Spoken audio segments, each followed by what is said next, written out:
အဖရိုခိတ်ရိုးရာအားစေးရိုးရာနည်းဖြင့်မိတ်ဆွေတို့ချက်များပိုမိုခွနိုင်စေရန်ရိုးရာတဘာဝနည်းကိုရေးသားတင်ပြလိုက်ပါမည်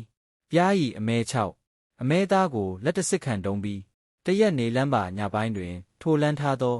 အမဲ6တုံးများကိုပြားဤနှင့်ညတွင်ပြန်စိန်ထားပါပြားဤများမသုံးနိုင်ပါကနေပြီးထားပါမနက်တွင်ထိုနယ်ထားသောစိန်ထားသောအမဲ6ကိုပြန်လန်းပါ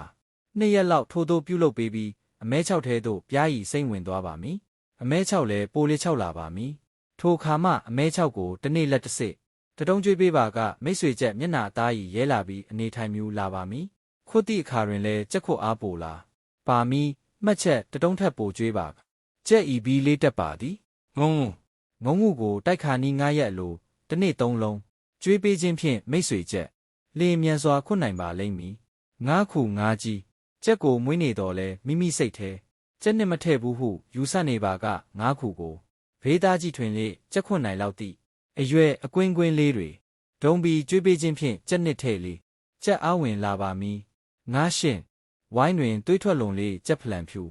လိုက်နေလျင်မင်းမွေးနေသည့်ကြားကကြက်မျက်နာရဲမလာပဲတွေးအာမပြေဝသည်ဟုယူဆမိသောအခါလက်ဆက်သော9ရှင်းကိုလိလိထွက်လာသောသွေးကိုပါကြက်ကိုခွန်ပေးတိုက်ပေးခြင်းဖြင့်ကြက်သားရည်ရဲလာပြီးတန့်ပြန့်လာပါလိမ့်မည်ခုလားပဲကြက်နှစ်မထည့်ပဲကြက်ချောင်နေသည်ဟု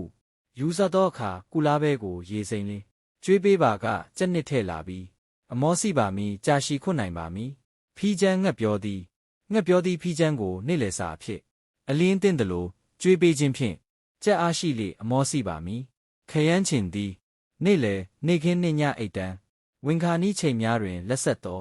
ခရမ်းချင်သည်ကိုအစိတ်များဖယ်လေအသားကြီးကျွေးပေးခြင်းဖြင့်ကြက်ဝမ်းအေးပြီးအမောစီစေပါသည်တွေးအားကောင်းစေပါသည်အေးဖော်ပြပါအစာများကိုမိတ်ဆွေတို့ကြက်များကိုအလင်းသင့်သလိုအစဉ်ပြေသလိုကျွေးပေးနိုင်ပါသည်